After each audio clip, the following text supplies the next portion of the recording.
Olá, pessoal! Sejam todos muito bem-vindos ao nosso último webinar do ano, sobre reflexo pupilar fotocromático.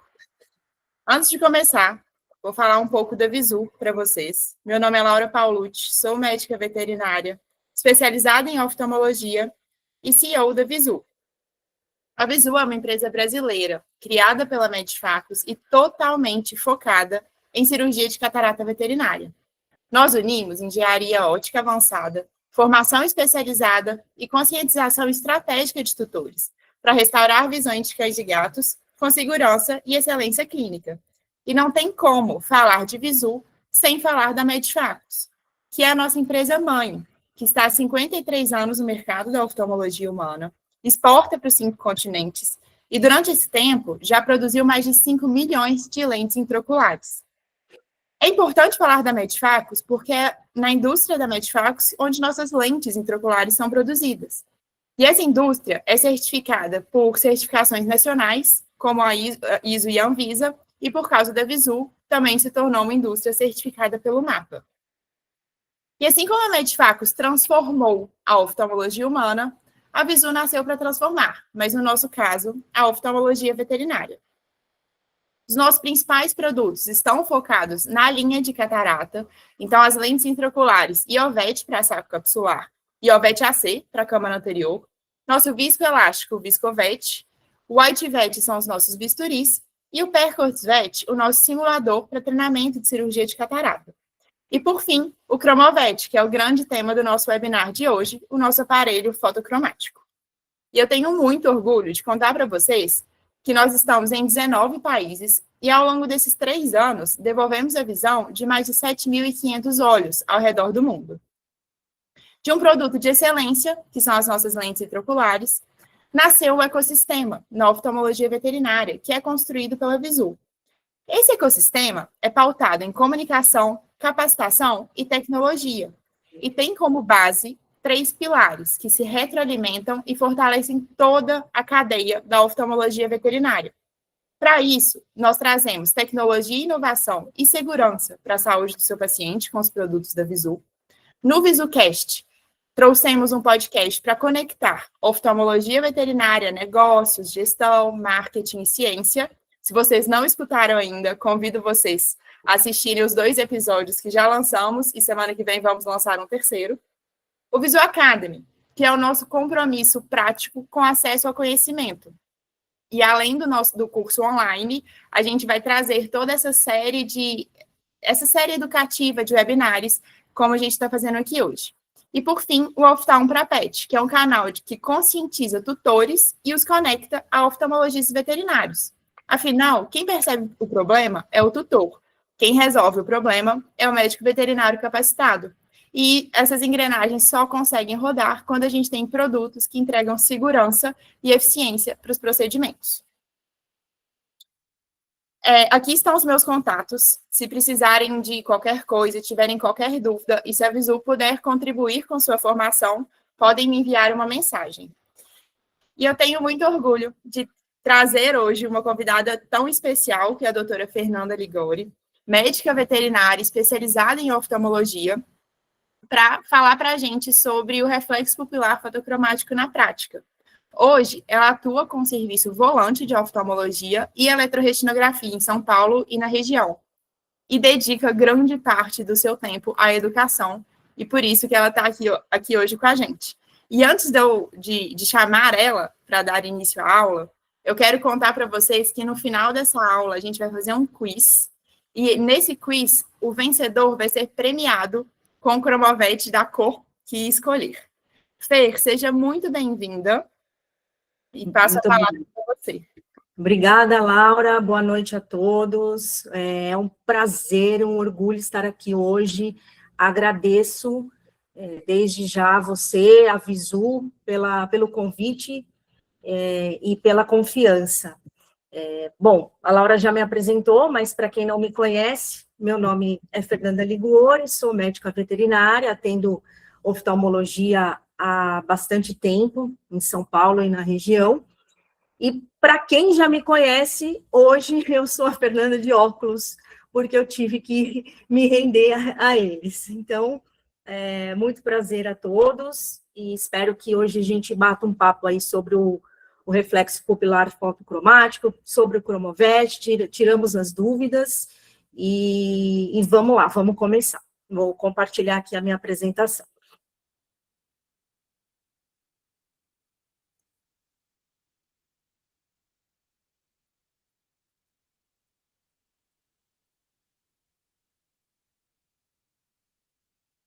Um pouquinho lenta a internet, mas eu acho que foi. Né? Então, vamos lá, vamos falar um pouquinho sobre esse exame, né, o reflexo pupilar fotomotor cromático, quando, né, que a gente vai utilizar, por quê, como que a gente vai aplicar na nossa prática na oftalmologia, o que ele vai nos ajudar, o que ele vai nos dar de dados, o que ele vai complementar o nosso diagnóstico, né? Em especial, a gente vai falar sobre o aparelho da Visu, Cromovert, que é um equipamento que está aí no mercado com toda a qualidade, com todas as especificações para o exame, e a gente vai falar bastante dele ao longo da apresentação.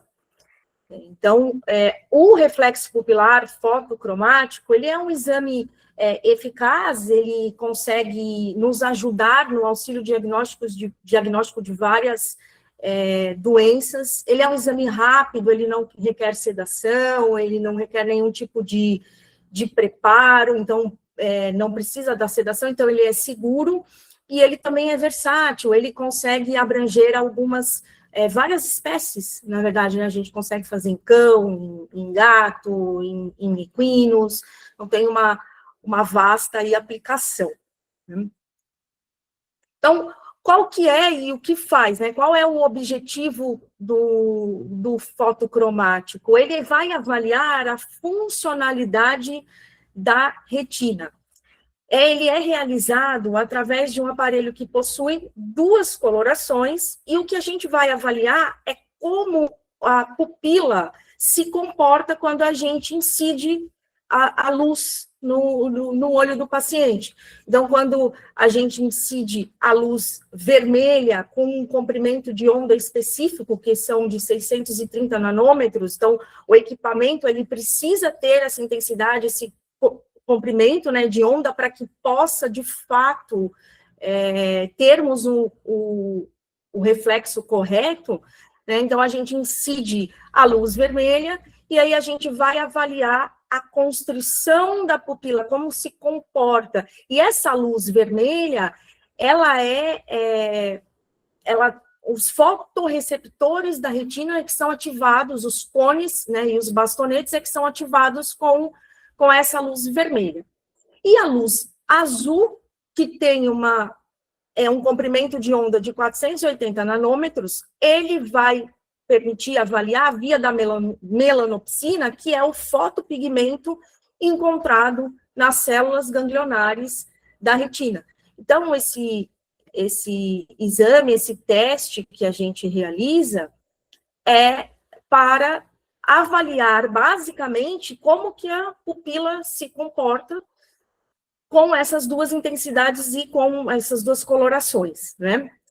Ele vai diferenciar as doenças que afetam os fotorreceptores, a retina interna, o nervo óptico, de acordo com o estímulo luminoso que a gente está, né, incidindo, e com o comprimento de onda e intensidade pré-fixada, a luz vermelha e a luz azul. Né? Então, basicamente, o teste que a gente faz é esse. Né? Então, a gente avalia com as intensidades de luz e as colorações. Esse é o teste.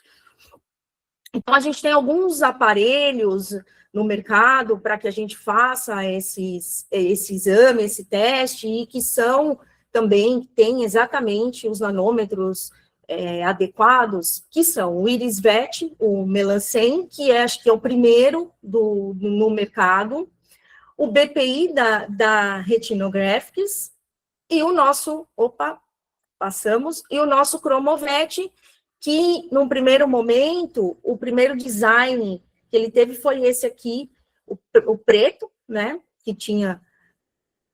que foi modernizado pela Visu, e hoje ele está com esse design mais ergométrico, mais robusto, bem resistente.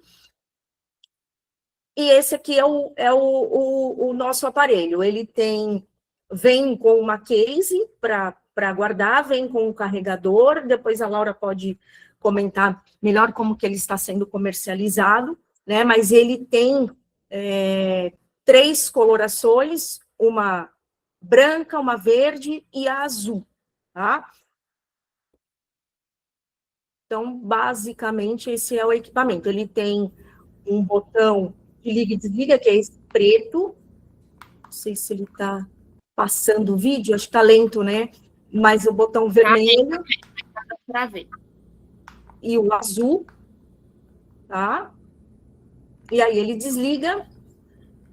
Quando ele liga, ele sempre liga no vermelho, porque a gente vai começar o teste pelo vermelho. Ele tem o liga e desliga do lado e o conector para carregar, tá?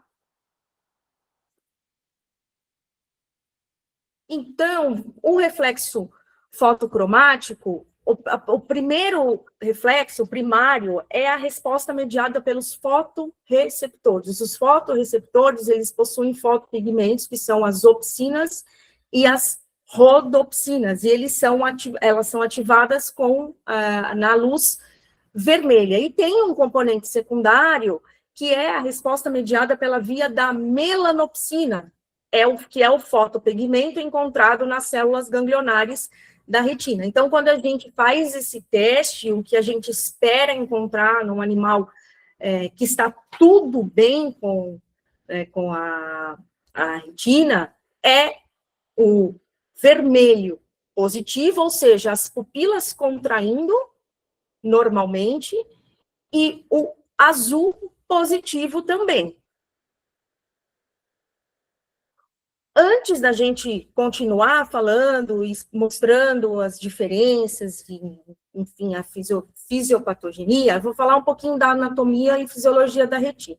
A retina é um tecido retiniano, né? Obviamente, o tecido retiniano é originado a partir da invaginação da vesícula óptica primária, é constituído por uma camada externa, que é o epitélio pigmentado da retina, e uma camada interna, que é a neuroretina. Qual é a sua principal função? Captar o estímulo luminoso, transformá-lo em elétrico, e esse estímulo ele vai ser conduzido ao córtex cerebral para se formar a imagem.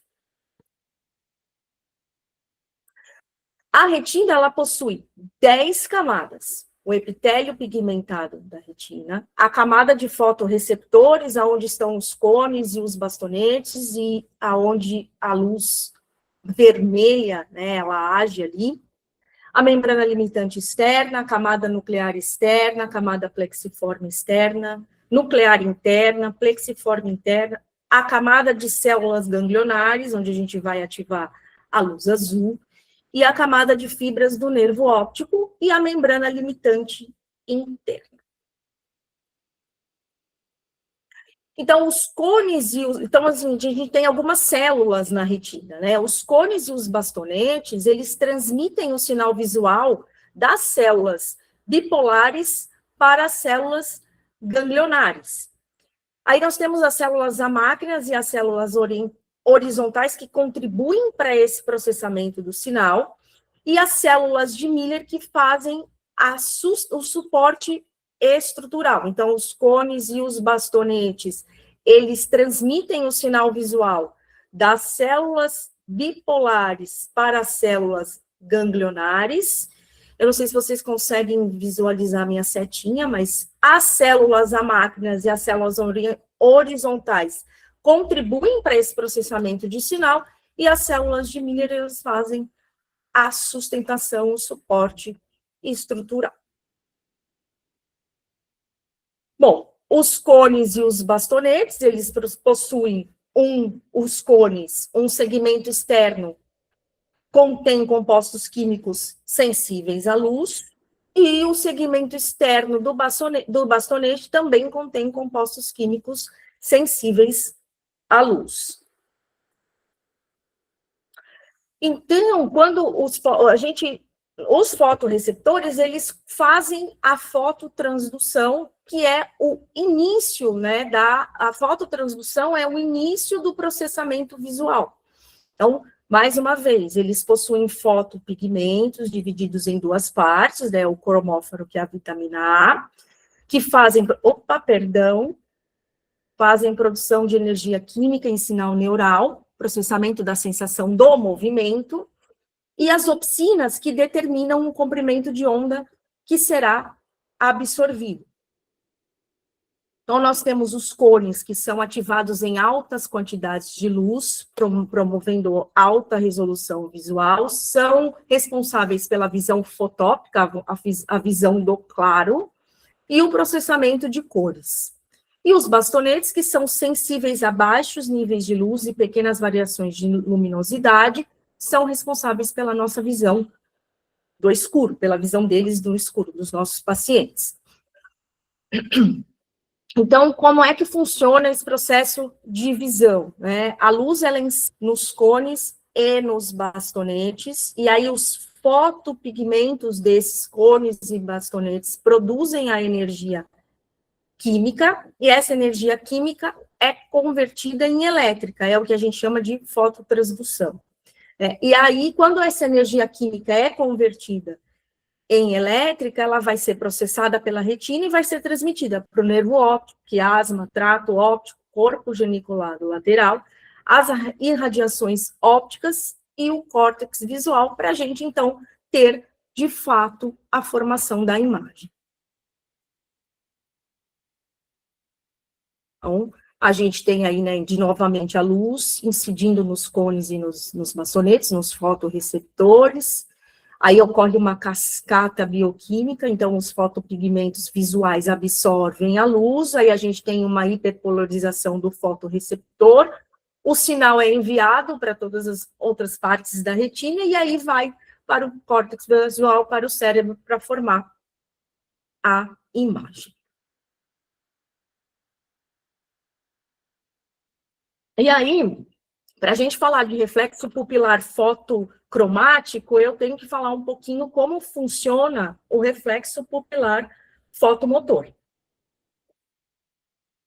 Então, o que faz o reflexo pupilar fotomotor? Ele também avalia, né, o controle do diâmetro pupilar em resposta a um estímulo luminoso de luz branca, né, ou de luz amarela. Também avalia a retina, o nervo óptico, os neurônios do diencéfalo, do encéfalo, neurônios motores, do nervo oculomotor. Então, o princípio é o mesmo, com um feixe de luz, cada olho é examinado de uma forma direta e de uma forma consensual. Uma resposta normal que a gente deseja, né, que esse feixe, com o feixe de luz, é que ocorra uma contração rápida da íris em ambos os olhos, né, que a gente tem aquela contração pupilar. Então, a luz incide em um olho, a pupila contrai, e o outro olho também a pupila contrai. Então, a gente tem um reflexo que a gente chama de reflexo direto, que é exatamente o olho onde a gente está incidindo a luz, e o reflexo consensual, que é o olho que a gente não está incidindo a luz, a pupila também está contraindo.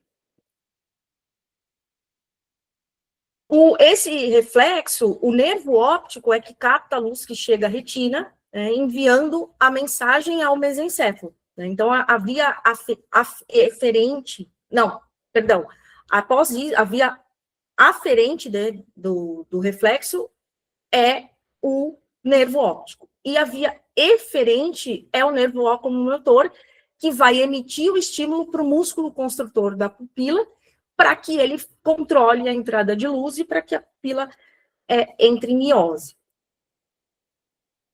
Então, né, o que nós estamos avaliando nesse reflexo é o nervo óptico e a porção parasimpática do terceiro par craniano, que é o óculo motor.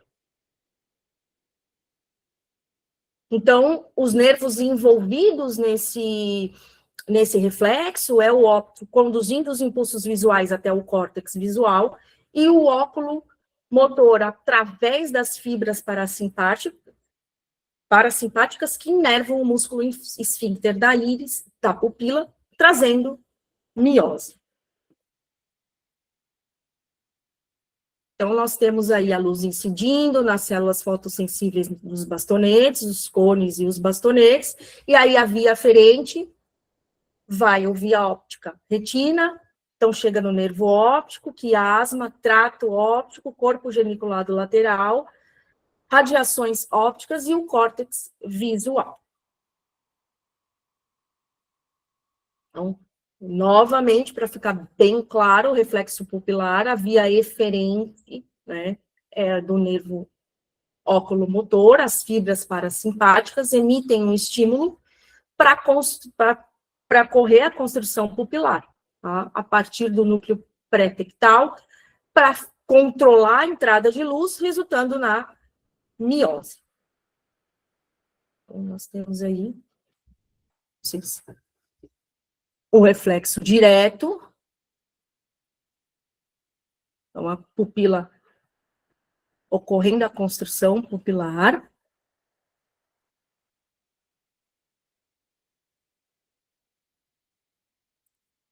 E aí a gente vê o consensual fazendo a miose também. Então, é isso que a gente espera de um reflexo pupilar fotomotor normal.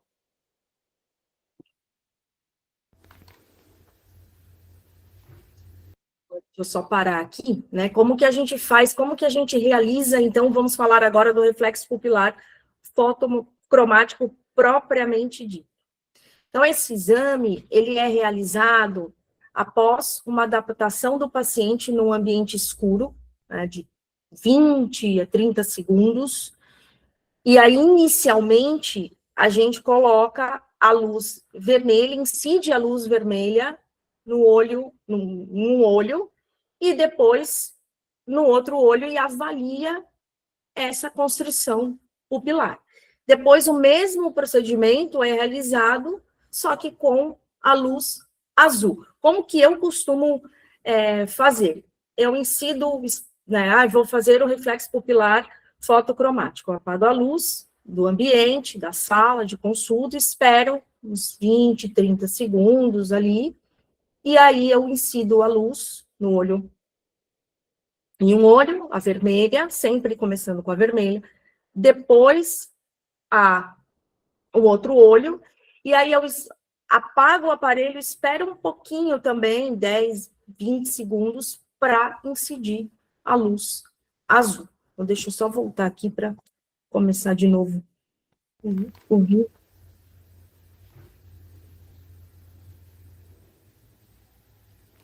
Então, esse é o que a gente espera de um exame normal.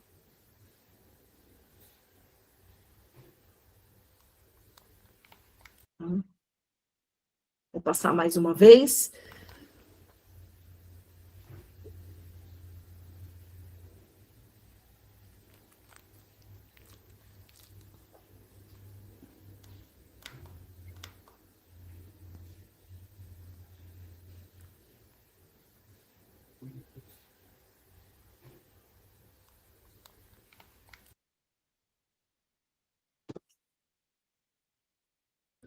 Então, quais são as aplicações clínicas do reflexo pupilar fotomotor cromático? Ele é um exame que se complementa à eletroretinografia. Vou falar um pouquinho mais para frente sobre fotocromático e ERG, tá? E ele é capaz de identificar a localização das lesões, se a lesão está na retina, se ela está no nervo óptico, no quiasma, no trato óptico, no encéfalo. Ele é um exame que auxilia o nosso diagnóstico, né? E ele pode ser diferencial aí para atrofia progressiva de retina, para SARDs, para as retinopatias imunomediadas, para descolamento de retina, neurite óptica, neoplasias de quiasma, entre outros. Na verdade, ele não é um exame que pode ser considerado para medir mensuração de visão propriamente dita. Ele tem que ser correlacionado com os outros achados clínicos, o histórico do paciente, mas ele auxilia e muito a gente ter norte de possibilidades diagnósticas. Ele consegue fazer exclusão, o animal está sem visão e o fotocromático está desta forma, então tem tais e tais possibilidades e outras não. Então a gente vai pensando e vai juntando aí o quebra-cabeça e consegue também poder até fechar o diagnóstico quando a gente faz a eletroretinografia.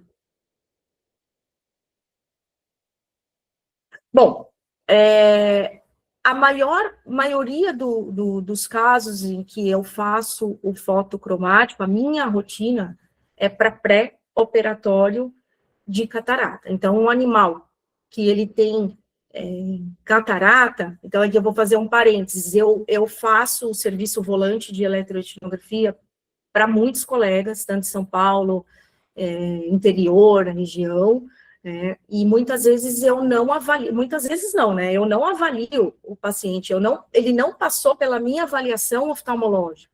Então, muitas vezes eu recebo a solicitação do exame.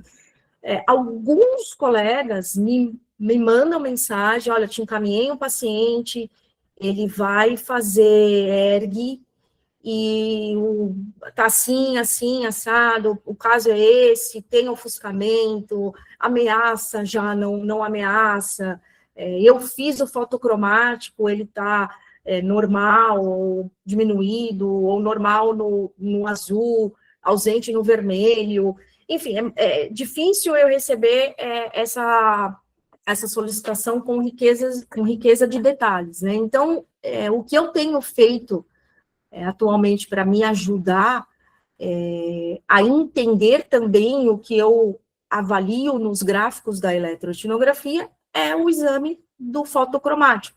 Então, quando eu vou fazer o AERG, eu faço o fotocromático antes, ali, rapidamente, no consultório, que isso já vai me dar uma riqueza de dados também, para que eu possa fazer um laudo de eletroretinografia com qualidade. Então, o que a gente espera para operar um paciente de catarata, pensando no benefício de visão, né? Pensando isoladamente nos exames, no fotocromático e na ERG, né? Como a gente não consegue visualizar o fundo, claro, a gente consegue fazer ameaça, ofuscamento, reflexo pupilar fotomotor.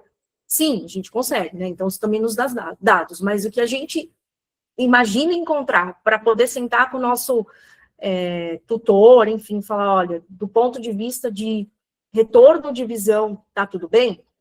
É o reflexo pupilar fotocromático vermelho positivo e o azul também positivo. E uma ERG normal.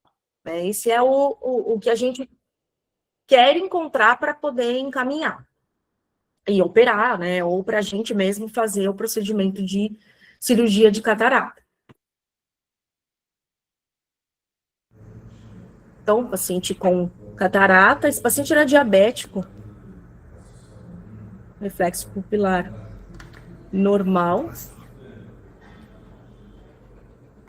no vermelho,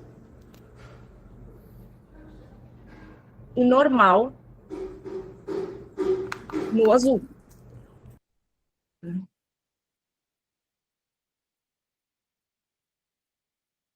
E aí, esse é o gráfico da eletroretinografia dessa mesma paciente, da resposta total de ambos os olhos. Então, a gente tem aí o olho esquerdo com uma onda considerada normal, e do olho direito também com uma onda considerada normal.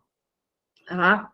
Então, antes de passar, o fotocromático, ele nos dá dados muito bacanas e interessantes para que a gente possa pensar, puxa, essa ERG, ela vai ela vai dar normal.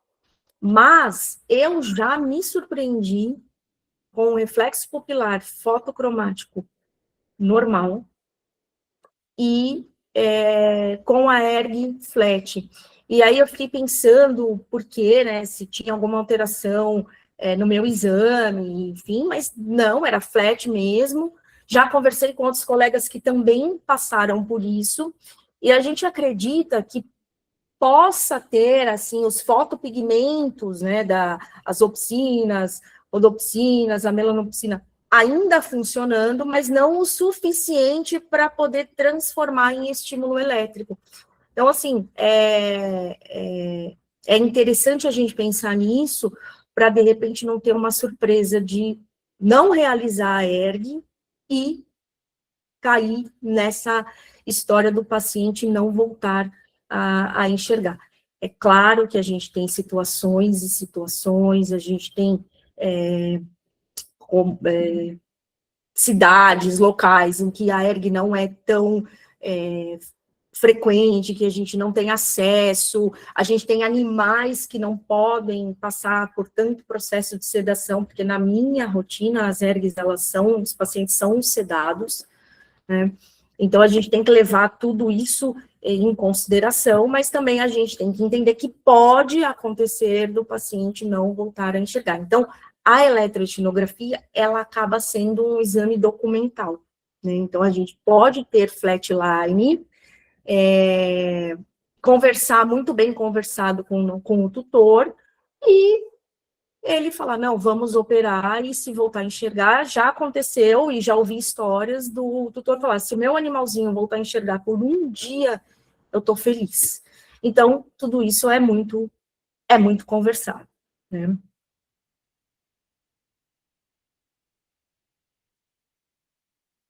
Bom, como que o reflexo pupilar cromático, ele vai se comportar em algumas afecções? Então, vamos começar com a atrofia progressiva da retina, né?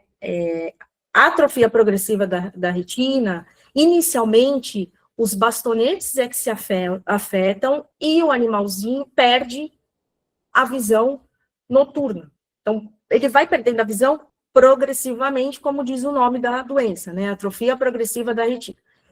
Aí ocorre uma perda progressiva de cones, e aí resultando numa visão diurna prejudicada. Geralmente, a gente tem essa perda de visão bilateral. Inicia com os bastonetes e depois com os cones, né? No estágio inicial, a gente vai ter o reflexo cromático vermelho diminuído, ou com escape, o azul ainda é positivo, e a ERG pode estar diminuída. No estágio avançado, a gente vai ter a ERG ausente, o vermelho negativo, o azul diminuído ou escape. Uhum.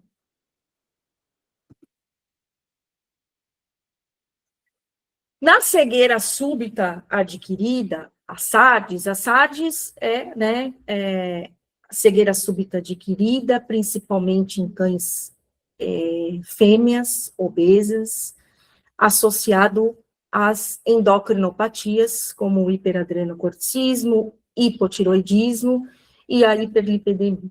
Ao contrário da atrofia progressiva, que o animal vai perdendo a visão gradativamente, a SARDS é uma cegueira súbita, né? Então, assim, o tutor nos procura e o animal, subitamente, ele estava enxergando ontem, hoje ele já não está mais enxergando. Então, em um primeiro momento, a gente tem um fundo de olho normal nessa situação, o fotocromático na luz vermelha está negativo, o azul positivo e a ERG flatline. A gente já não tem mais atividade elétrica da retina. Então, na cegueira súbita adquirida, os fotoreceptores, então a luz vermelha ausente e o azul positivo. A ERG flatline. Basicamente, 100% dos casos que eu considerei SARDs, a ERG era flatline. Na retinite imunomediada, que é uma outra condição, né, de cegueira súbita, a gente também tem um fundo de olho normal, ou fotocromático, ou vermelho negativo, o azul positivo. Porém, a ERG, ela pode estar normal ou diminuída, claro, no início aí da retinite, né? O que é interessante é que na retinite, a resposta a tratamento clínico com anti-inflamatórios, ela é bem sucedida em alguns casos, tá? Então, o que acontece na retinite imunomediada? Um bloqueio aqui das sinapses dos fotorreceptores com as células ganglionares da retina. Então, a gente tem o fotocromático vermelho positivo, negativo, e o azul positivo. É basicamente a mesma situação das SARDs. O que nos diferencia é a ERG. No início, né, pensando aí no começo, numa cegueira súbita, tanto de SARDs como retinite imunomediada, a eletroretinografia dá normal, e aí você consegue pensar, poxa, então a gente não pode não estar diante de uma SARDs, né, a ERG está normal, a gente está diante de uma retinopatia imunomediada, então vamos investigar. Tá? Já na neurite óptica, também nós temos uma cegueira usualmente súbita, com ERG normal, porém, a gente tem o fotocromático, tanto no vermelho quanto no azul, negativo. Né? Se a gente for pensar que o nervo óptico participa do reflexo pupilar fotomotor, se a gente tem uma neurite, uma inflamação, alguma questão no nervo óptico, ele não vai conseguir fazer a constrição pupilar em nenhuma das luzes, né? Nem na vermelha, nem na azul. E aí, nesse caso, a ERG também é normal. Então, vejam que o fotocromático, ele nos dá dados e a gente consegue pensar o que a gente vai encontrar numa ERG, ou possível exclusão de diagnóstico, tratamento e prognóstico, né? Se a gente vai ter aí um paciente que a gente pode pensar que ele vai voltar a enxergar, ou que ele não vai voltar a enxergar, que isso que os tutores mais querem saber, e é o nosso objetivo, né? É muito triste quando a gente identifica que o animal não vai mais voltar a enxergar com nada que a gente vá fazer. Né? Então, se a gente tem uma SARDs aí, provavelmente o animal não vai voltar a enxergar, mas a gente precisa entender que a SARD está associada a endocrinopatias importantíssimas e que, de repente, pode colocar a vida do paciente em risco, então a gente tem que indicar um tratamento. Então, se você pensa imediato, puxa, isso é SARDs, vamos falar com o tutor, fazer exames prévios, encaminhar para o endócrino para cuidar da saúde e o bem-estar do paciente como um todo. Se a gente pensa puxa, pode ser uma retinite imunomediada, pode ser uma neurite, poxa, vamos tentar um anti-inflamatório, um corticoide local, oral, fazer exames nesse animal, entender o que pode estar acontecendo. Também a gente pode trazer a visão de volta. A gente tem aí, poxa, tudo bem para uma cirurgia de catarata, vamos indicar, vamos fazer. Né? Então, ele nos dá muitos dados, né? E é importante fazer sempre que possível e com rotina esse exame, instituir na nossa rotina esse exame.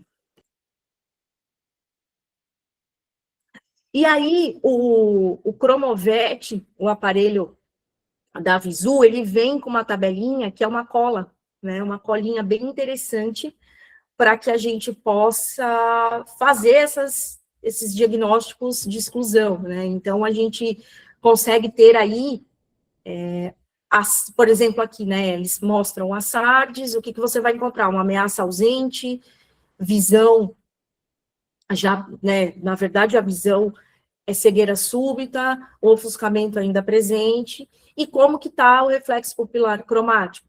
Vermelho ausente e o azul positivo.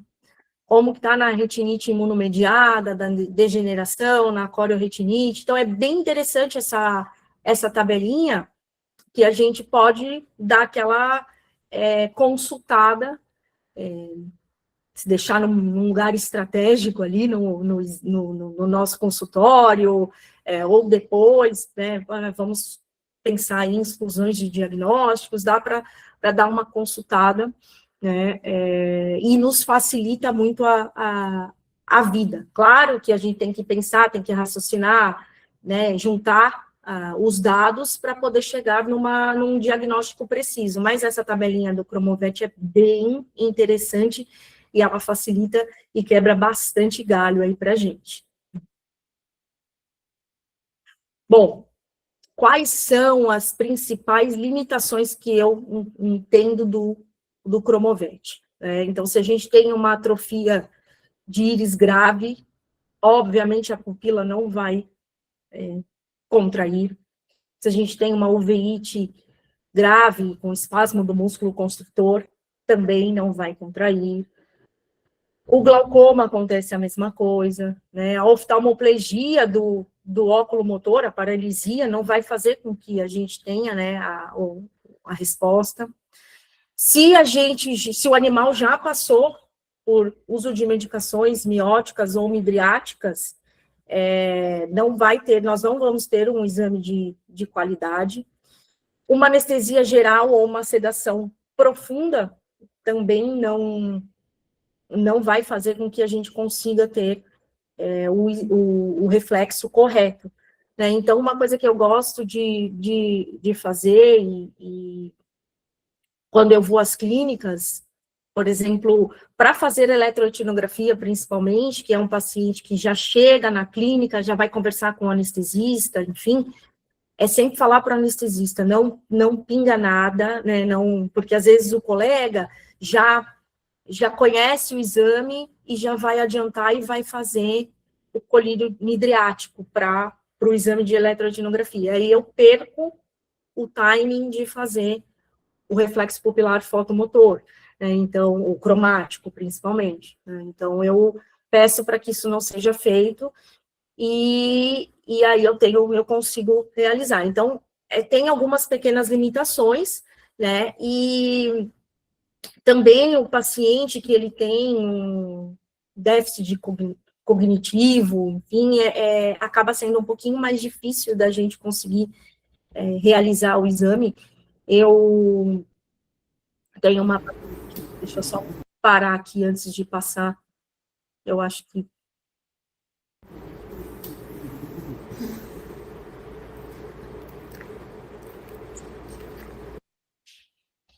Essa paciente, ela é a Mel, é uma daxizinha de 15 anos, que ela é diabética, e ela desenvolveu catarata, mas ela teve algumas boas convulsões, e a tutora, né, que inclusive é uma colega minha, médica veterinária também, trabalha em uma das clínicas que eu atendo, ela optou em não fazer o procedimento cirúrgico por conta de catarata, né, por conta de outras complicações que ela tem, né. E ela é um animalzinho que ela fica muito do tempo, atualmente, andando, e quando eu coloquei ela na mesa para a gente realizar o fotocromático, ela ficou chacoalhando a cabeça assim, ó, tempo inteiro. E na hora da gente realizar o exame, foi bem difícil para contenção, para segurar, para poder... Opa, perdão. Desculpa. Não sei por que ele fica passando os dois.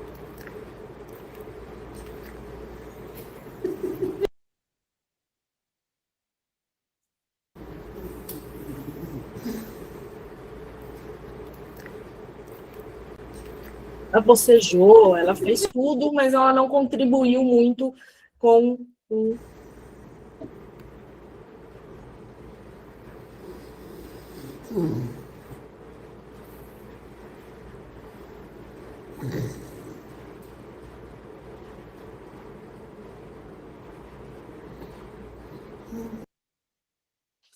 E também uma coisa que eu percebo, depois eu quero que até os colegas que, né, trabalham com fotocromático já passem a impressão deles que estão aqui com a gente, a interpretação, né? Quando a gente não tem uma constrição total da pupila, a gente fica um pouquinho, cada um interpreta de um jeito, se realmente contraiu, se está em escape, né? Então isso dá um pouquinho de, assim, nossa, será que realmente está alterado? Então eu, às vezes, com um escape, a gente tem que ficar bem atento para não fazer nenhum tipo de diagnóstico errado, né? Então, assim, quando não temos, de fato, a constrição completa, que fica ali naquele meio termo, eu já estive com colegas junto, fazendo o exame para fazer eletroestilografia na sequência, e, não, para mim, contraiu. Não, acho que está um pouquinho de escape, né? Então, isso tudo a gente também é a prática, mas quando não contrai 100%, e obviamente que a luz azul, ela é, né, mais potente, ela contrai mais, né, que o animal até ofusca, diferentemente da vermelha, né.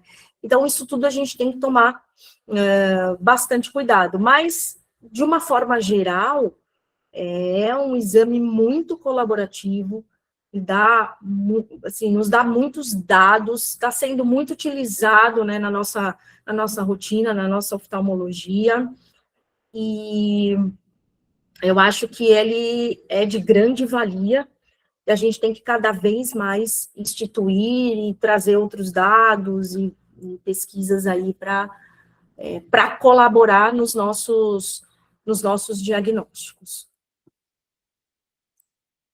Bom, antes da gente ir para o quiz, eu quero agradecer a oportunidade mais uma vez, a Laura, a Visu, a Vitória, o pessoal todo. Queria passar uma base aí para vocês desse exame e da importância dele, né, na nossa oftalmologia veterinária, o quanto ele é importante para nos ajudar aí a desvendar os mistérios da retina, né.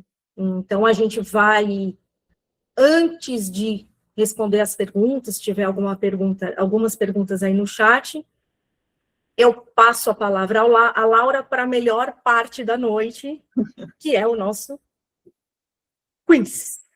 Vamos para o quiz, Fer. Muito obrigada. Acho que você enfatizou uma parte muito importante de que o fotocromático, ele é sim muito importante, principalmente porque ele complementa toda a avaliação clínica e o resultado de outros exames, né? Então, a gente recebe muita pergunta se o fotocromático substitui a eletroretinografia. Na verdade, eles são exames complementares e que vão te ajudar a fechar o diagnóstico e eliminar alguns diferenciais. Mas vamos lá, vamos para o quiz. Eu vou compartilhar a tela aqui com vocês. Enquanto compartilha, Fê, acho que eu vou conseguir substituir a sua aqui. Vamos ver. Posso parar de compartilhar, você prefere? Pode sim, aham.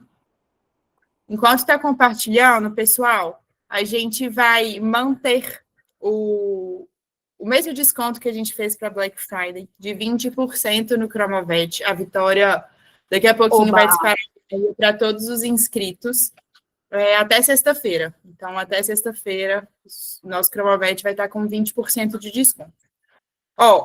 Acho que minha tela está compartilhando. Como que faz para entrar? Ou você lê o QR Code direto na tela, se vocês estiverem no computador. A Vitória mandou aqui no chat o link direto também para a sala. E quem não conseguir, só acessar mente.com, mente com i, e usar esse código aqui. Vamos ver aqui se eu... A instrução, QR Code maior. Vamos ver aqui. O pessoal já está entrando. Agora que a gente vai ver, né, Fer? Se prestaram atenção. Agora a hora é essa. Como que funciona, pessoal? A resposta certa, obviamente, ganha mais ponto. E quanto mais rápido vocês responderem, mais pontos vocês acumulam. E aí a gente vai, depois de cada perguntinha, vai ter o ranking.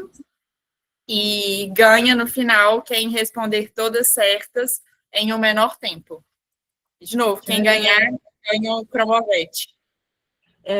Estão perguntando qual é o código para mandar no chat. Não, acho que no chat não dá, né? Não, o código é 53 Ah, 10 60 19.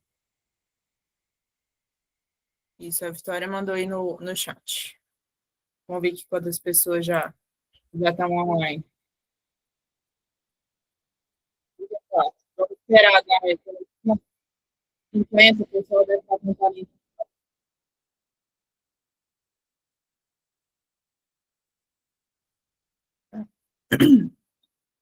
Então, só ler o QR Code ou acessar o site e inserir esse código. Prestem muita atenção. A Fer fez algumas pegadinhas, viu? Aí a gente já tem 45. Ó, tem até um.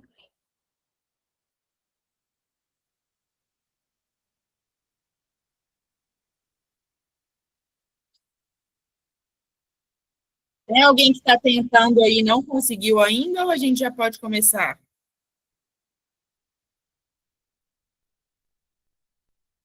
Falem agora ou calem-se para sempre, né, Fer? Não é?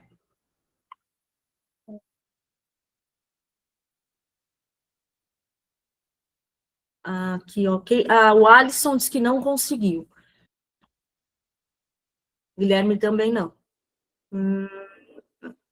E manda de novo o link aqui no chat. O pessoal, eles só clicar no link que já vai direto. Isso, esse link aí que a Vitória mandou.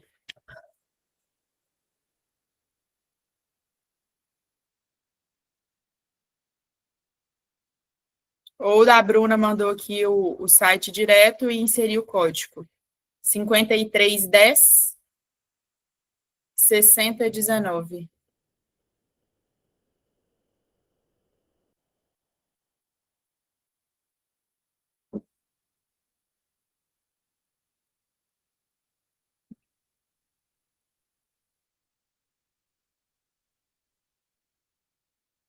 Sem emoção não tem graça. Dá mais um minutinho. Vou entrar no meu aqui também. Mas eu não vou responder, viu, pessoal?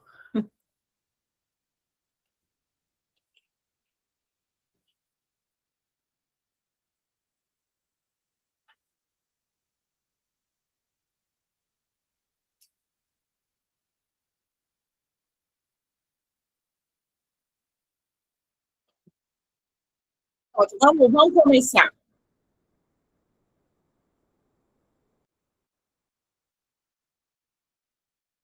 Alguém não conseguiu?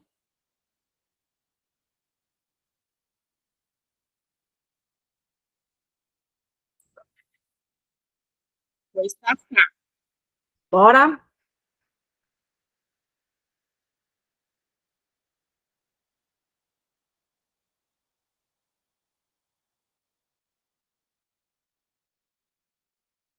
Tem um minuto para responder, viu, pessoal?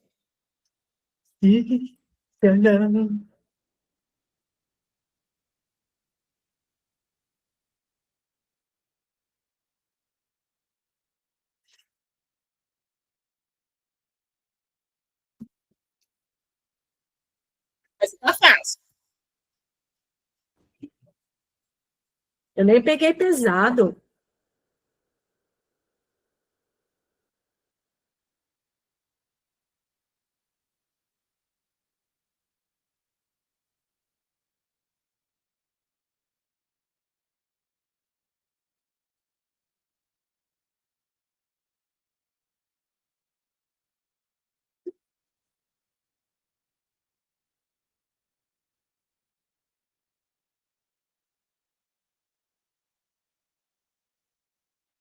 Essa foi fácil, Fê. Olha aí. Será que a Tati pode ganhar?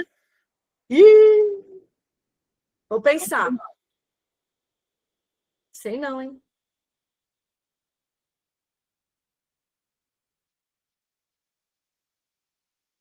Pessoal, teve gente que não colocou o nome. Quem que está ganhando? Thaís, boa, Thaís. Seguimos para a próxima. Olha aí, Thaís. Tati, vou pensar no seu caso.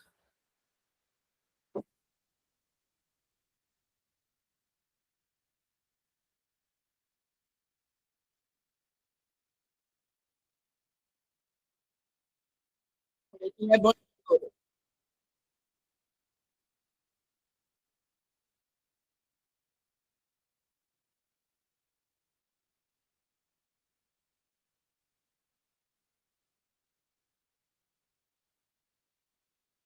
Paula disse que o dela saiu. Paula, código 5310 6019. 5310 6019.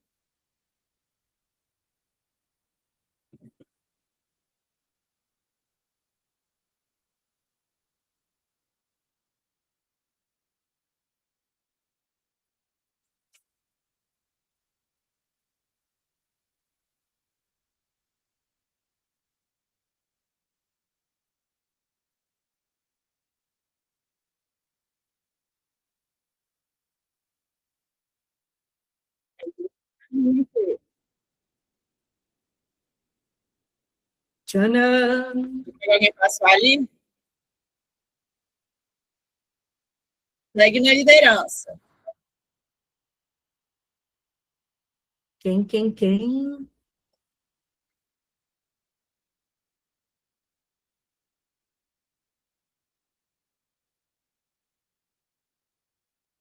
Bora!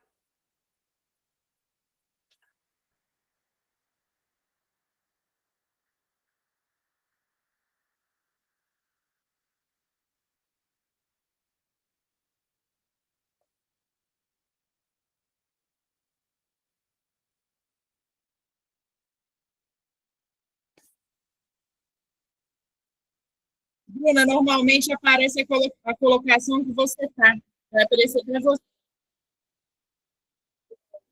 No leaderboard só aparece os 10 primeiros.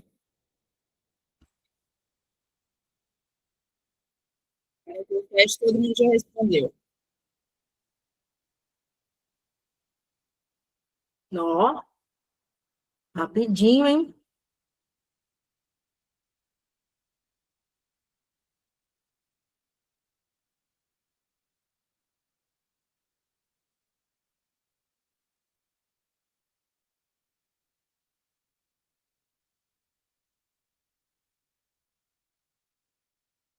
Quarenta e uma pessoas votaram. Vamos para o ranking. Uhum.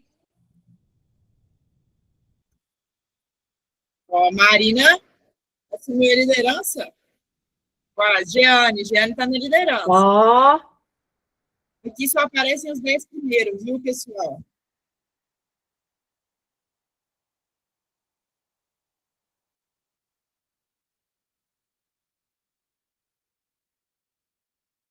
É detalhe do quiz. hum.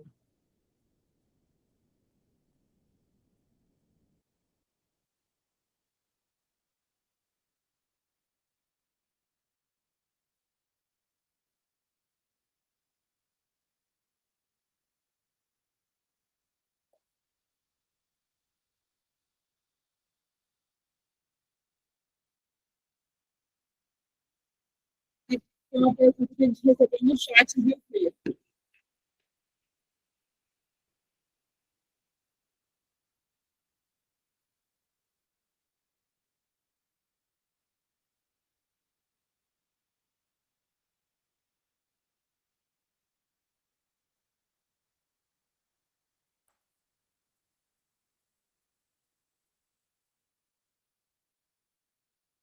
Oito segundinhos.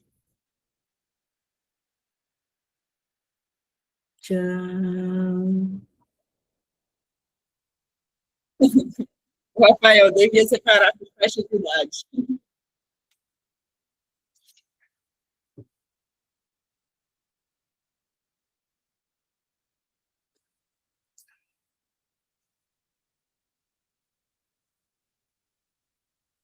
Lívia assumiu a liderança.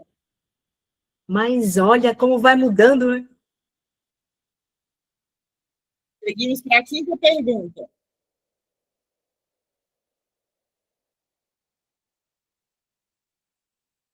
Essa tá fácil. Ó, falei, hein?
Está acertando. Tô gostando de ver.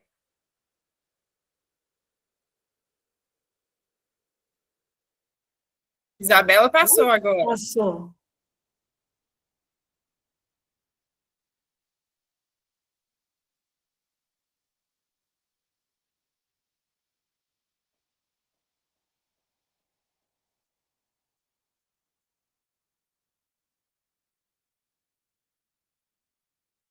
Também falei, hein? Então é a resposta. Hum,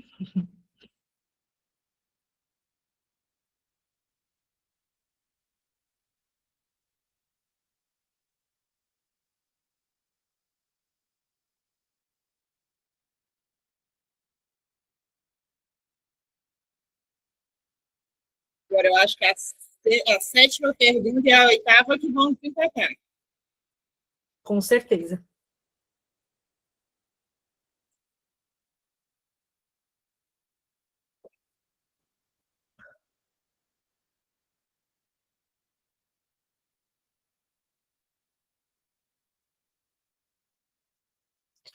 Mas olha essa Tatiane. Tá querendo ganhar Posso o conhecer o papo. que? Ó, Essa confundiu. é... Vamos ver quem que acertou e quem que tá na frente.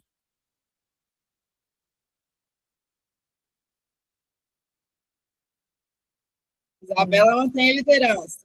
Por pouco, hein? Agora o bicho pega.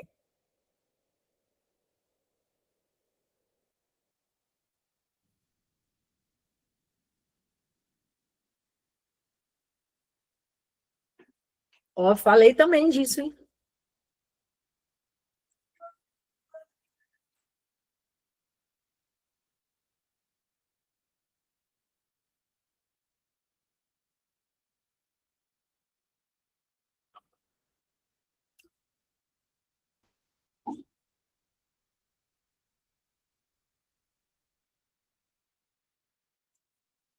Será, Rafael? Ah, Rafa, o que que você errou? Essa ou a anterior?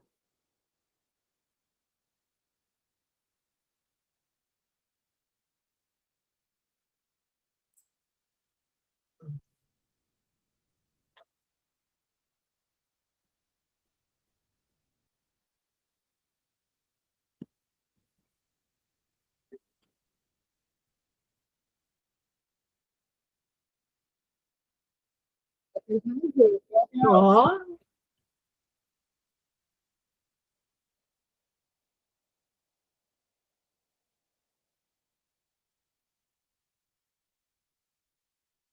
Isabela mantém Mas, a meu liderança, mas Deus. a briga tá boa aqui, viu? É. Então, para a última pergunta que vai definir nosso vencedor.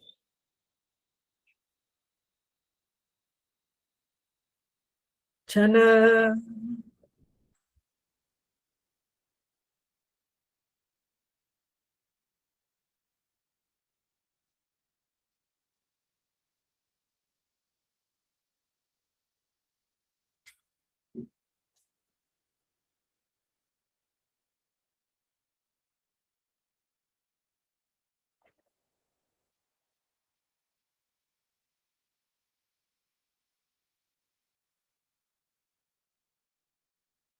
Temos que ter sempre esses quiz, né? Eles são bem legais. E vai dando uma ansiedade para responder rápido, né? Sim.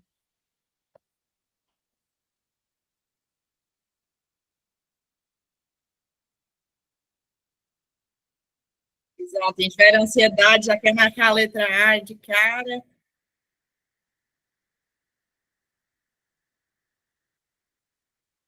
10 segundos para a gente saber o vencedor. Oba! Fê, você tem palpite? Eu acho que tá para a Isabela. Briga tá Vamos ver. boa. Ó, Olha só. essa definiu. Essa definiu.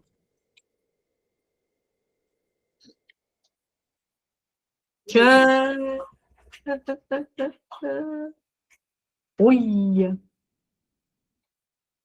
Thaís, Mas, meu Deus, que Thaís legal! saiu lá de baixo. Voltou ao topo. Brasil.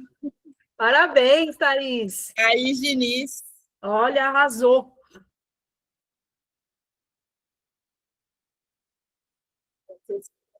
No meu computador. Boa.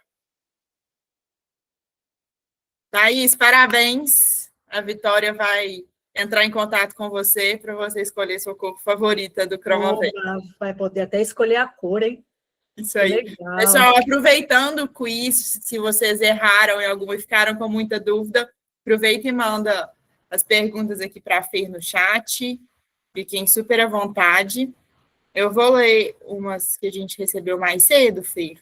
Tá. A primeira do Alisson, se o reflexo pupilar descarta o uso se o reflexo pupilar positivo à luz branca, descarta o uso do fotocromático. Não, a gente está avaliando estruturas diferentes, né? Não, o fotocromático, o fotomotor, ele, por exemplo, se a gente tiver um animal não visual, a gente vai avaliar o nervo oculomotor e o óptico, né? O fotocromático, ele vai avaliar os fotorreceptores e as células ganglionares. Então, são exames que não dá para a gente descartar, não. A gente tem que complementar. Complementam, né? Eles se complementam, tá? Perfeito. A Bruna comentou que o escape é um desafio para falar. E aí é treinando o olho mesmo. Né? É treinando o olho mesmo. Em animais normais, animais. Exatamente. Assim, o que eu aconselho, tem um equipamento, faz na sua rotina, faz em todo animal, todo paciente, não só o que vem pensando que tem alguma doença, que está com alteração visual, vai fazendo, faz no seu animalzinho, vai treinando, é treino mesmo. Rápido, fácil de fazer. Rápido, fácil, indolor. O tutor adora, né, Fê? Oi? O tutor adora. O tutor adora falar, nossa, você vai ver as luzinhas vermelha, azul, não entende nada, mas adora, né? Então...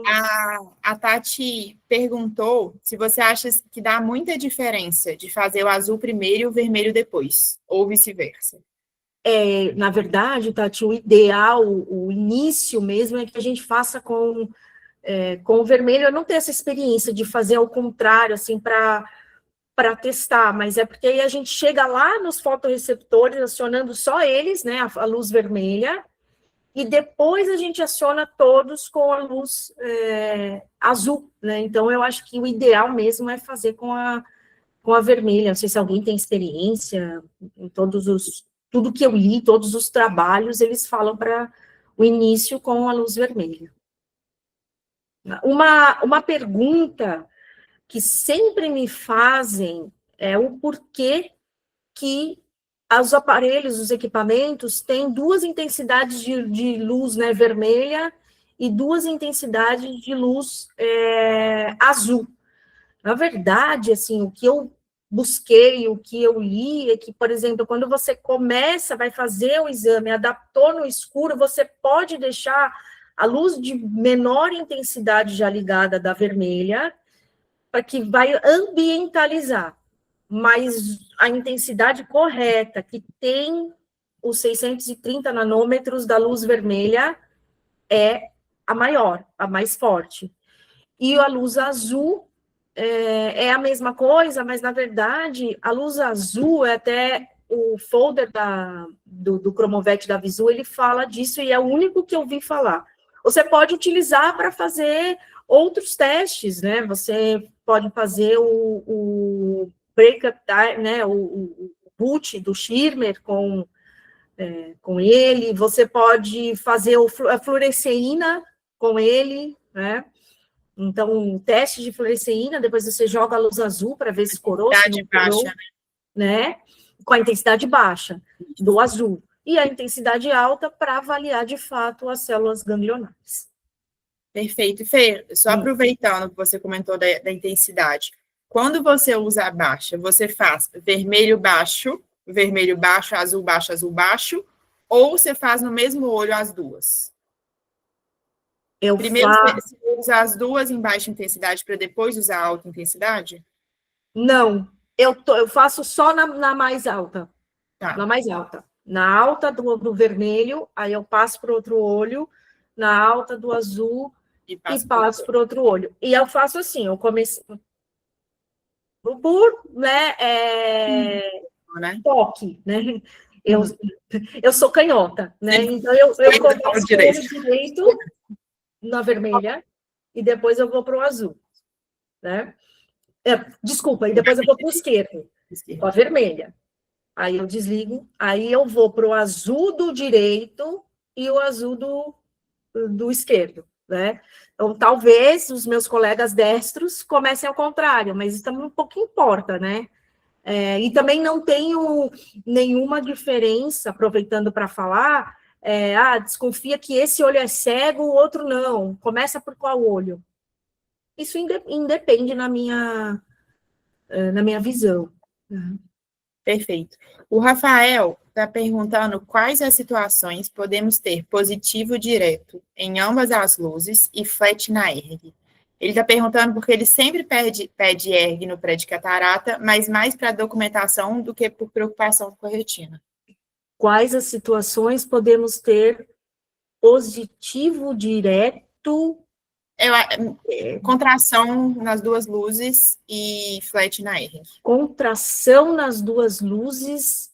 Então, ele responde ao fotocromático, vermelho e azul, intensidade alta, mas chega na ERG e está flat. Então, é esse caso que a gente pensa que a gente já não tem atividade elétrica da retina, então numa atrofia total, mas ainda tem fotopigmento suficiente para o reflexo pupilar dar positivo, o cromático, né? É o único porém aí que eu penso no flat. Na ERG flat com eles normais, né? Porque aí é uma pegadinha, né? O doutor Jorge, ele gosta de comentar que, nesses casos, provavelmente, se tivesse feito uma ERG de campo focal, teria alguma resposta. Talvez tivesse alguma resposta. Talvez esse seja o motivo dessa divergência de resultados. E também a gente não pode deixar de pensar que quando 50% da retina está afetada, porque a gente faz essa ERG de campo total, a gente já pode ter flatline, né? Então, a gente não pode deixar. E aí, ele completou aqui, sem catarata... Ele seria cego. Porque não adianta a luz passar se ela não vai ser processada. Ela não vai ser transmitida, né? Se o sinal... Ela vai ser transmitida e processada. Exatamente. Então, sim, seria cego. E, Fê, para finalizar, a gente não tem mais pergunta aqui no chat, mas eu acho que vale a pena a gente discutir a última questão do quiz, porque foi uma que muitas pessoas erraram. Então, eu vou até compartilhar ela aqui de novo. Deixa eu abrir ela aqui também. Deixo. Eu acho que vai ser interessante a gente criar uma linha de raciocínio aqui juntos. Então, a gente pensa... Eu fechei aqui. Para a gente entender por que cada afecção dessa está sendo excluída ou não, de acordo com a resposta ao estímulo. Peraí, deixa eu Estou abrindo aqui de novo.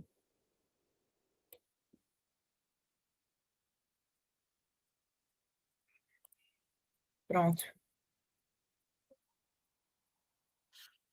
Então, não responde à luz vermelha. A gente não consegue, eu não consigo compartilhar junto com você a tela, né?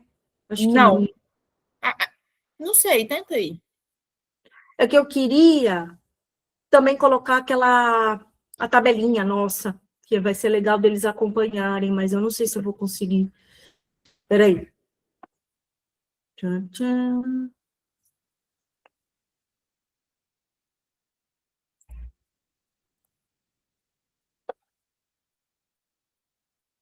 Deixa eu só colocar ela aqui e aí eu vou... Vai dar, senão eu abro duas telas aqui e a gente coloca lado a lado.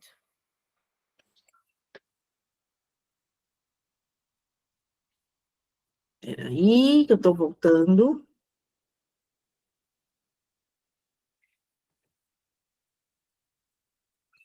Tô tentando compartilhar, tá?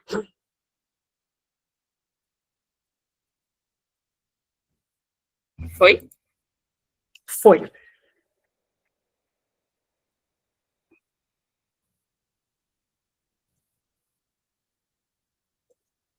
Deu? Não, né? Acho que não, peraí. Um minutinho, pessoal. Deixa eu abrir aqui, Fê. Para mim aparece, mas aí não aparece o seu. Pois é, deixa eu... Quer que eu paro de... Não, não precisa não, deixa eu ver. Não? O meu tirou o seu, né? Sim. Então, Acho que vamos fazer acontece. assim, ó, compartilha só a sua e eu falo aqui a pergunta. Tá. Então, continuo. Tá compartilhada, né? Então, vamos lá. A ausência total na luz vermelha e na luz azul. Vamos começar aqui de trás para frente. Descolamento de retina. Por que não? Quem quer falar?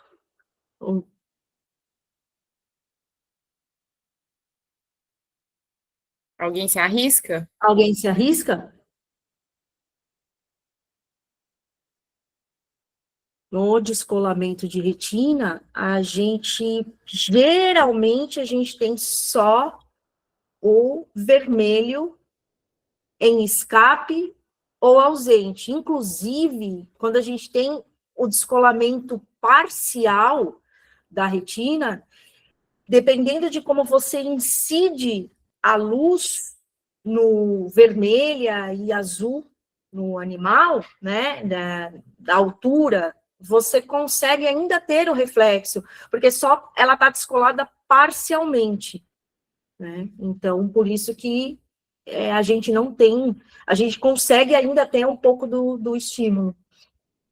E a gente pensando que a luz azul estimula as células ali do nervo óptico, o nervo está Exato. intacto, o problema está na retina. Na retina. Então, descolamento de retina a gente exclui. E E da SARDS? FODs, a mesma coisa, né? A gente tem somente o foto, Está na retina. né? Retinite. Por que a gente excluiria a retinite nesse caso? Porque também temos uma questão, inclusive inflamatória na retina, né? Igual como? A neurite entra, né? Mas era pegadinha.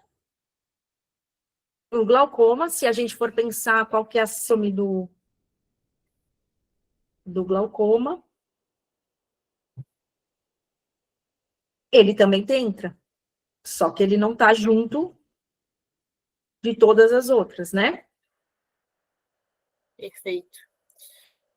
Atrofia progressiva, mesmo motivo da SARS. O nervo está intacto e o problema a gente tem está na retina.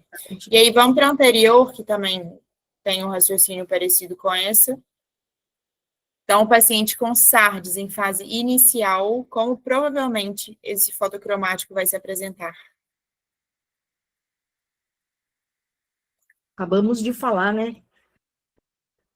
Então, o vermelho estaria ausente, porque o animal tem um problema na retina, e o azul estaria normal, porque o nervo óptico ainda segue intacto, conseguindo transmitir esse sinal.